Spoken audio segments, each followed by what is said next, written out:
for which it stands, one nation, under God, indivisible, with liberty and justice for all. And now for the benediction, Reverend Larry, heading to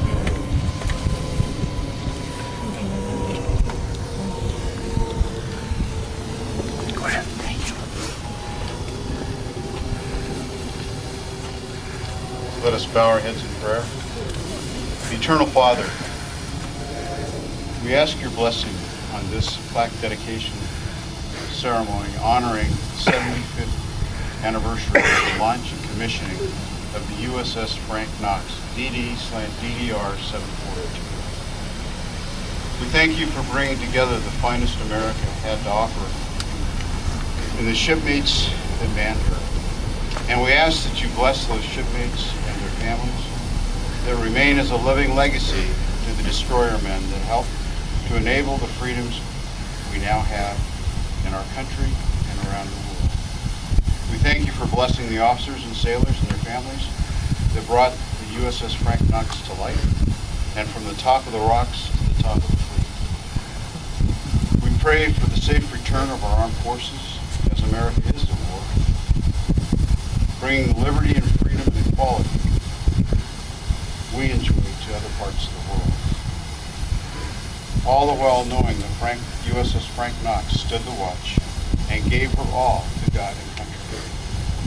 God bless our Navy, God bless our armed forces, and God bless America. Amen.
My name is Steve Cross. I'm the anti-submarine warfare officer on the Frank Knox from 1967 through 1968. Jim, who's standing over there, was my boss. Okay, so we're still friends. It's my pleasure to introduce the senior officer present and the first of three department heads that had a tremendous impact on the leadership and the culture of the ship. Introducing is Rear Admiral Dennis Conley. He was the Chief Engineering Officer from 1966 to 1968. I also run with Danny and Jerry. Admiral Conley? Thanks.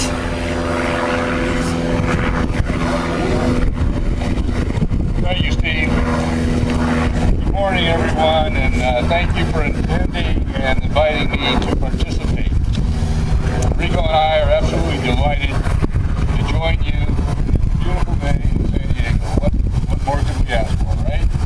Another blessing for USS Frank Knox.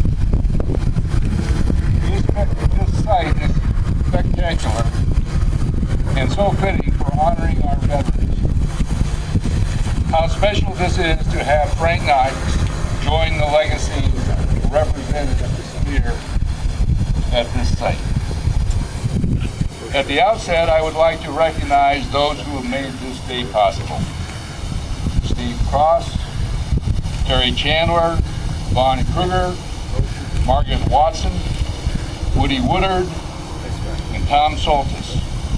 We would not have a Frank Knox Reunion Association without the dedication and hard work of these individuals. A special thanks to Steve Cross, who had the vision for this plaque and brought it to reality. And I'm sure that Steve's got a few stories to tell about what it took to make this all happen today. It wasn't easy. Easy, Steve. Please join me in applause for Steve and the Frank Knox Reunion Officer.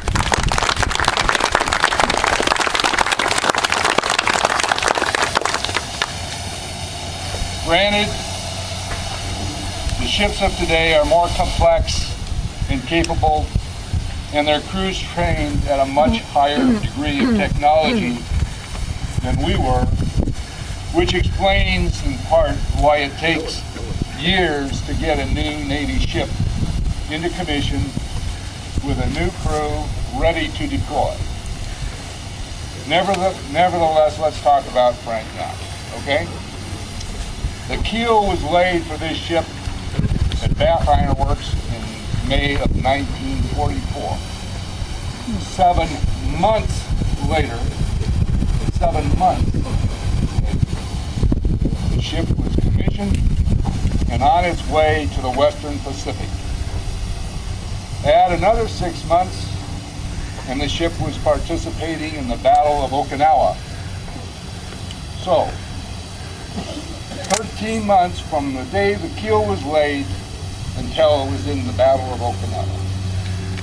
That's pretty good. We should tell some of our sailors, some of our people who build ships today, that they can probably do it a little bit faster. But don't forget, the nation was at war, and our people were behind us 100%. In September, the ship was present for the surrender of Japan to the United States aboard USS Missouri in Tokyo Bay. And as Steve pointed out, some of the crew members were actually invited to be aboard Missouri for that ceremony. The ship continued its service in Westpac and supported the Incheon invasion during the 1950-51 time frame, and 2 of you that are here today were aboard Frank Knox during that period. After the ship received its pram modernization in the early 60s, it was back to the Western Pacific, and it began its service in Vietnam. As also pointed out, the ship was awarded the Ship of the Year in 1963. During this period, 8 of you that are out in front of me were aboard her during that period. However, 7 of you were also aboard the ship when it grounded on the 18th of July of 1965 on Gratis Reef. We cannot appreciate the hardship and heroism that you all displayed during that 37-day period when the ship was grounded and finally freed, and then during the tow back to Yokosuka, which involved typhoon evasion, going into Kaohsiung for emergency repairs, being towed stern first, BTs down there trying to keep the fires lit as long as they could until the boilers all salted up to keep some power in the ship until it got safely on the blocks in Yokosuka, and the Navy made the decision to repair the ship. Jerry and Jim Glaswell will provide reflections on the period, the restoration and the repair period in Yokosuka.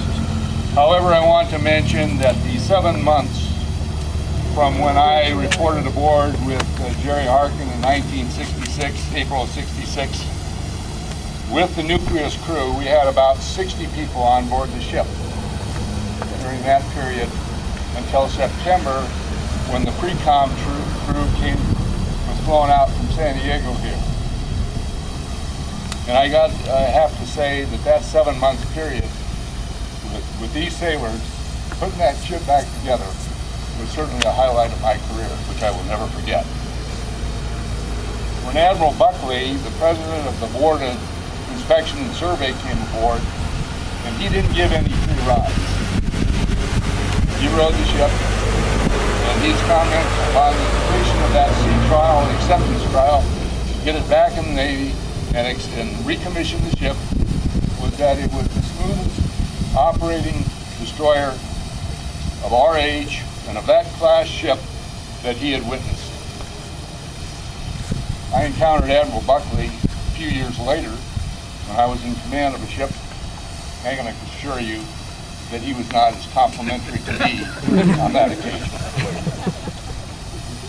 In November, we set sail for San Diego, and I'm sure that the dozen or so of you who were aboard the ship when we made that North Pacific transit in the winter back to the States will never forget that either.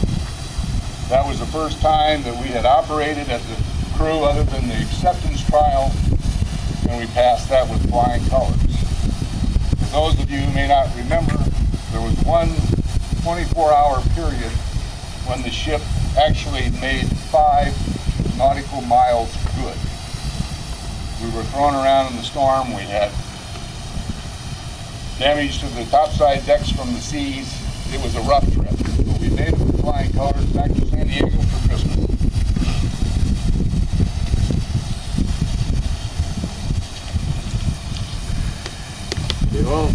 I'm going to turn the podium back to Steve Cross, but before I do, I just want, and he's going to reflect on the 68 to 71 period, the final 4 years that the ship was in commission in the United States Navy. But just a quick summary, approximately 3,600 sailors had served aboard Frank Knox during their life in the United States Navy.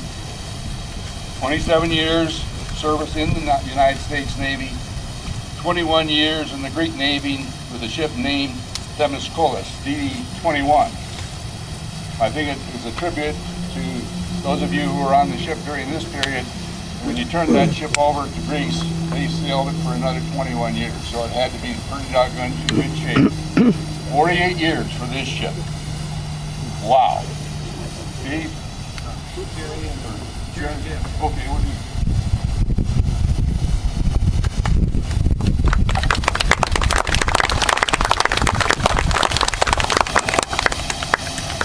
Thank you. My name is Jerry Harkin. I was the ops officer and sometimes acting XO during the period of time that the ship was in overhaul, rebuild. Jim Laswell and my first connection with Frank Knox was when the ships we were on in the Gulf of Tonkin received messages in 1965, July, that the ship had gone aground at Prados Reef. Never did we imagine at that time that we would become integral parts of its resurrection. Denny, Jim, and I were Naval Academy classmates and graduates of destroyer school. Denny and I arrived in April '66 and Jim in July of '66. None of us had imagined being assigned to the ship, and all of us were shocked at what we saw. Denny had no engineering spaces. I had spaces but no equipment, and Jim had no gun mounts and a 20-foot hole where the sonar was missing. The officers were living on board, but the enlisted crew were in barracks ashore. There we were, 3 24-year-old lieutenant junior grade with 2 years of sea duty and a real challenge to resurrect and restore the Frank Knox to its former status as an outstanding warship. We quickly determined our only route to success was for us to be united and work together with the other officers and crew to do our best to help rebuild the ship and prove that Frank Knox could come back. The anniversary of the grounding passed without note, with everyone's efforts pointed to getting back to sea and returning to San Diego. November 21st, 1966, the ship left Yokosuka for San Diego, escorting the Constellation CV-64.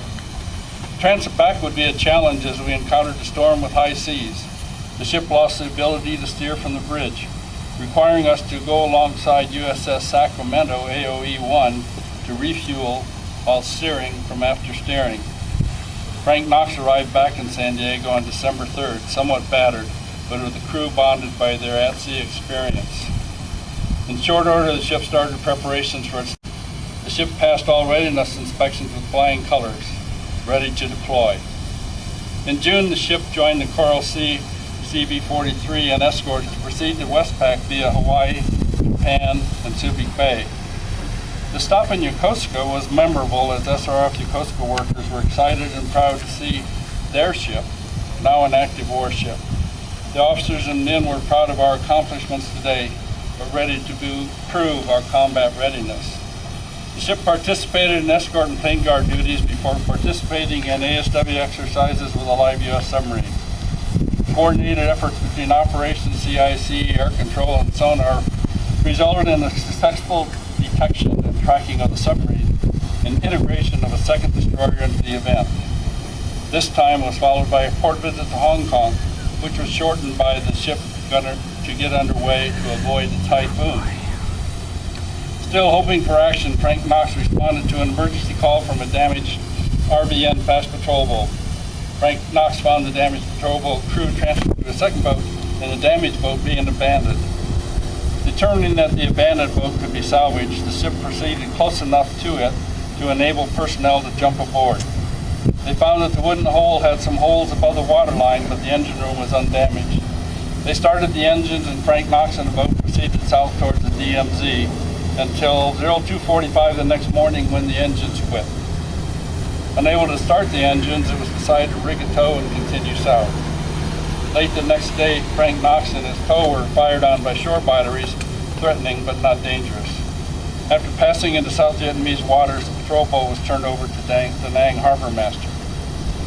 On November 16, 1967, in stormy weather, the ship executed a successful personnel highline transfer with the Commodore, a participant and real-time observer.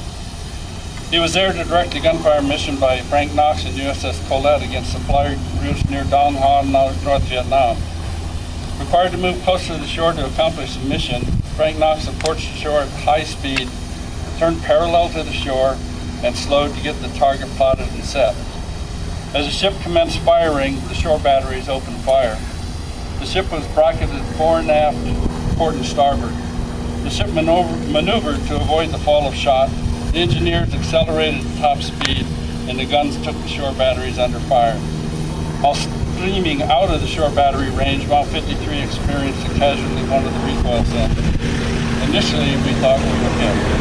The ship reloaded its ready service magazines and returned to the fight, joined by 2 Navy aircraft to assist in the destruction. Over 100 rounds were fired. From December 1st to the 19th, the ship was back on the line and involved in multiple underway replenishments of food, ammunition, and fuel.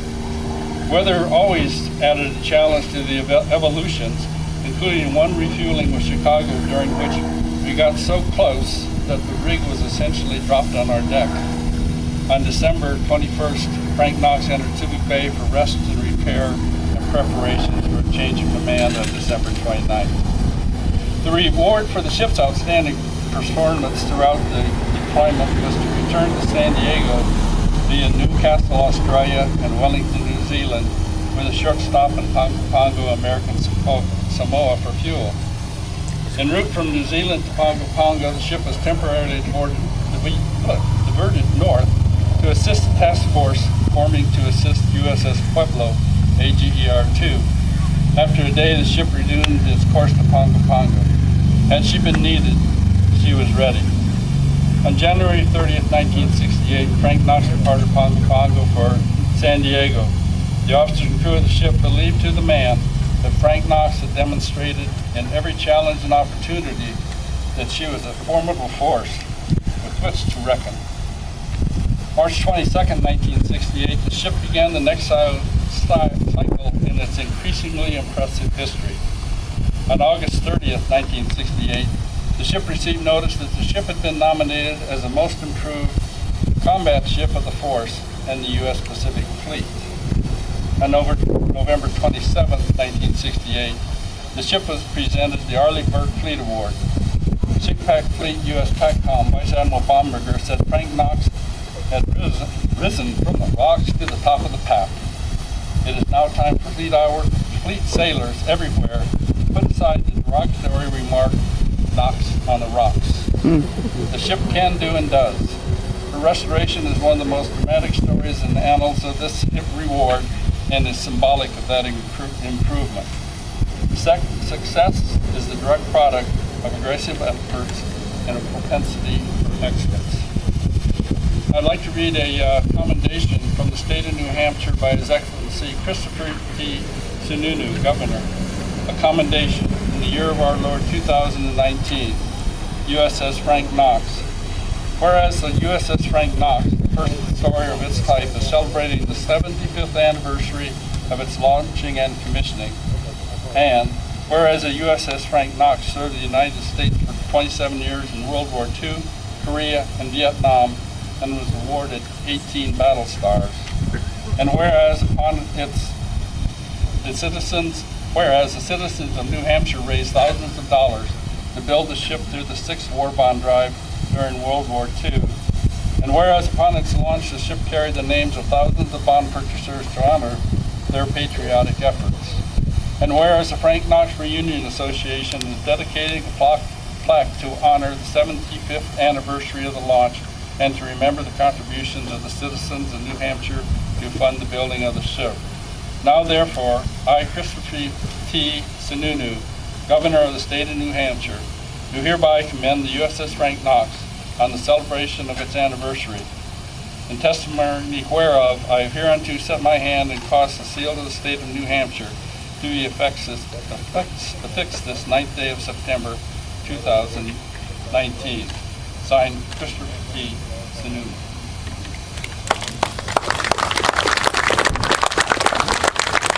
Great job, Jerry. Steve asked me to step in here to provide a little color commentary on a number of the events that were mentioned. You know, I would point out that this was the most unique wardroom and ship I've ever served on. Having two classmates, close friends, who worked together extremely well. I remember initially when I first came aboard, Jerry and I had a little set to about space ownership. I think you guys all recognize that kind of issue. Went to the XO and he resolved the issue in a manner that wasn't good for either Jerry or myself. Thereupon we sort of decided we don't need to go ask the XO anymore. We'll just do this ourselves. This alignment that occurred in our wardroom of the department heads, the JOs, our chiefs in the goat locker, and the crew was just amazing. The ship was aligned to do the best job it could and succeed where it had fallen to the bottom of a very deep trench. That's something I will never forget. It's a great thing about the Frank Knox that the entire crew rallied together to overcome this little minor smirch on its reputation and rise from the ashes and become, from the rocks to the top of the heap. Jerry mentioned the PT boat. It turns out another classmate of mine was involved in that. He couldn't stand being at sea. Went in the Army because he got seasick. Special Forces, was working for CIA. These PT boats were part of the Operation Phoenix program, operating in North Vietnam, sneaking in, capturing people, taking them south. They got ambushed and hit. I'm always in trouble somehow. My wife will tell you that. But I happened to be standing on the fantail when Jerry maneuvered our ship close into the PT boat. I thought I was actually the only one jumping aboard, but I was accompanied by Gunner's Mate First Class Lonke, and we hopped aboard. Now, if you've been aboard a ship without power, with a hole in it, at night, it's pretty dark, and we didn't see much of anything. We sort of had one little flashlight. The battle lanterns were gone. Next morning, we ended up getting up. We had some reinforcements brought over from the ship, I think by helicopter and by boat.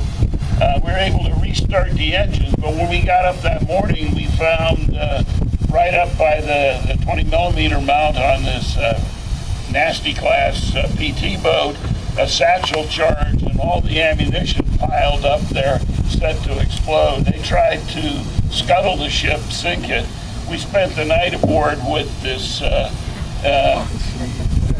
loaded satchel charge, and we ended up throwing it all over the side. It was exciting. I remember when we got the engine started, I spent most of my time on the signal light. The only thing, if there's any signalmen or radiomen here, they'll remember the term QRS, which means send much slower. QRS 3 and 5 is what I was sending to try and, because I was the only one on the PT boat that could read light. Later, as Jerry mentioned, we had that exercise at Sea Dragon where we steamed into the coast. I love those 5-inch 38 guns. They're 18,000 yard or 9-mile guns.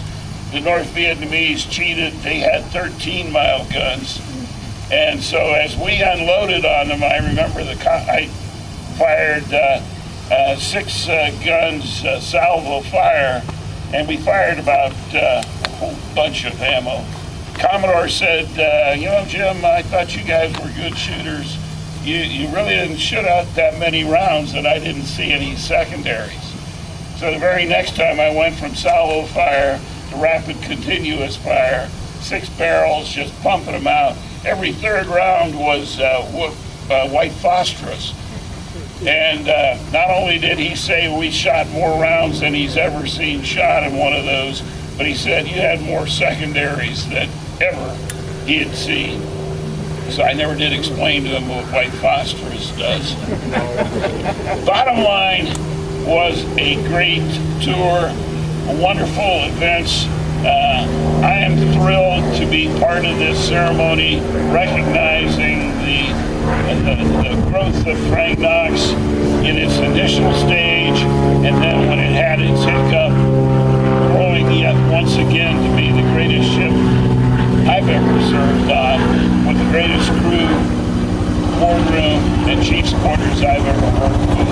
So I want to thank you guys for showing up today. Thank you for your wonderful service that catapulted this ship into the position it deserved to be in. One last item, I have a proclamation to read from the mayor of Boston. Frank Knox celebrated its 75th anniversary of its launch and commissioning in 2019. The ship was named after Boston citizen William Franklin Knox, widely known as Colonel Frank Knox. And Frank Knox was a publisher and volunteer serving in Teddy Roosevelt's Rough Riders during the Spanish-American War. In 1898, he returned to publishing after 1898, later served as an artillery officer in World War I, and Frank Knox was a candidate for vice president in 1936. I bet you guys are just dying to know this. And later served as Secretary of the Navy from 1940 until his death in 44.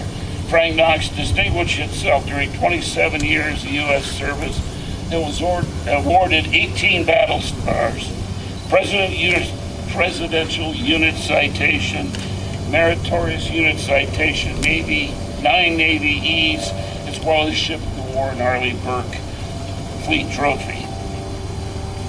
Navy honored the service of Frank Knox by naming the first of its new improved destroyer. Let's not get confused. The ship Frank Knox 742 quickly distinguished itself World War II between the wars in Tsingtao, China, Korea, and Vietnam.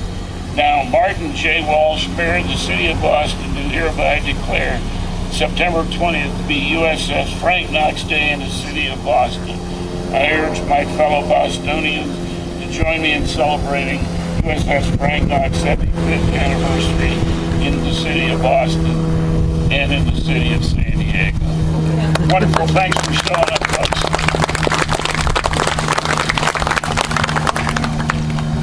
I just want to close with a couple of remarks. First of all, I want to thank Rebel Conley, and I'll bring Danny up here in just a minute for the dedication. Jerry Harkin for doing all the organization on the ship. You can't show up, he's not scheduled, let's put it that way. And Jim, my boss, very special times. So there were 2 more deployments for the Frank Knox after the one that we went in 67, 68. It was a January 69 deployment where the ship was awarded the South Vietnamese Cross of Gallantry, and then home to a troubled nation again.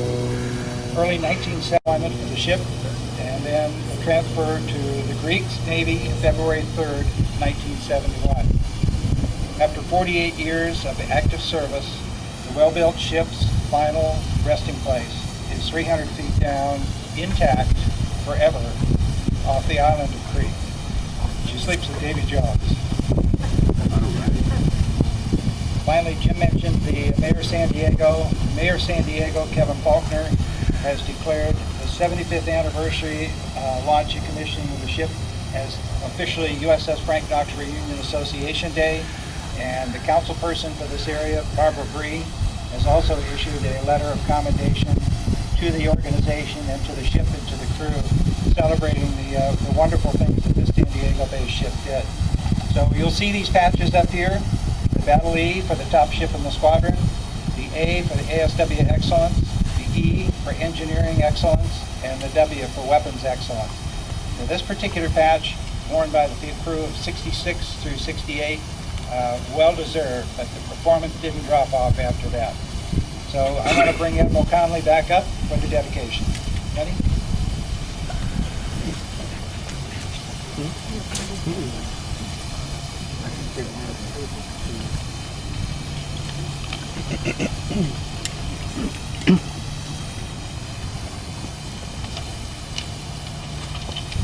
The ship is made of steel. So what makes the ship operate is the crew. And I think for the 27 years of service in the United States Navy, that steel hulk that was named DDR-742 was blessed to have the sailors that manned her throughout her life.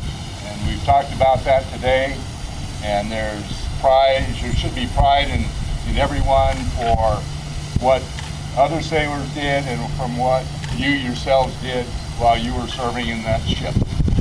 Now what we're going to do here is we're going to unveil the plaque, which will place Frank Knox in legacy with other veterans and their service to our country.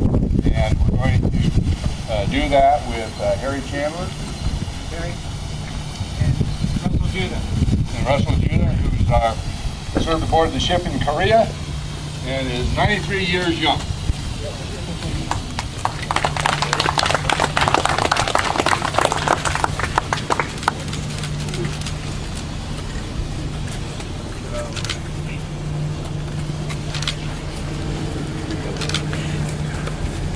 There she is. There she is, guys. Come and take a look. Good job, Russell. As you gaze upon the plaque, Paul Mulrooney, who is a docent here, will give you a quick insight into this wonderful memorial.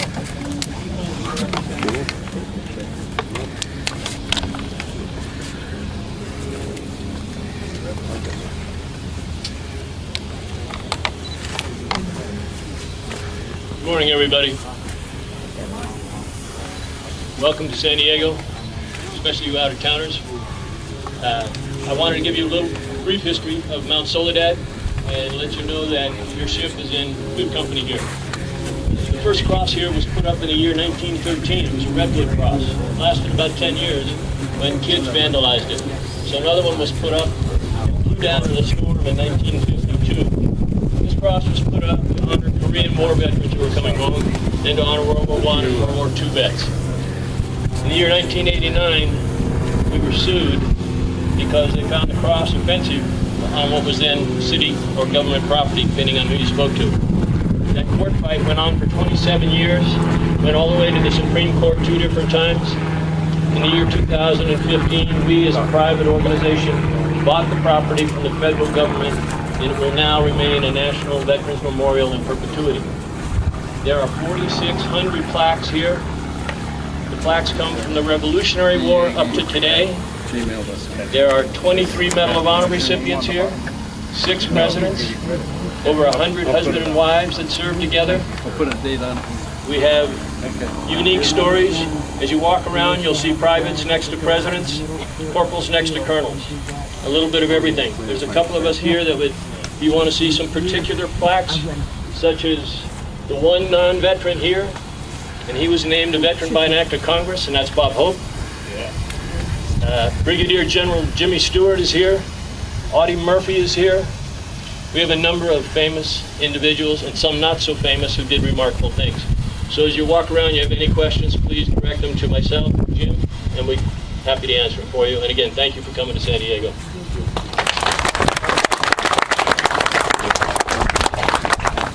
Well, let me just point out that the ship was a fantastic ship.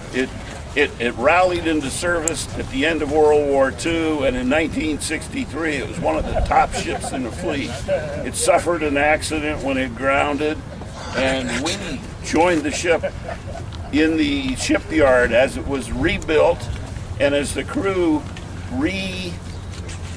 reworked the ship to be the great ship that it was at the end of our build-up time and winning the Arleigh Burke Trophy as the best ship in the Navy.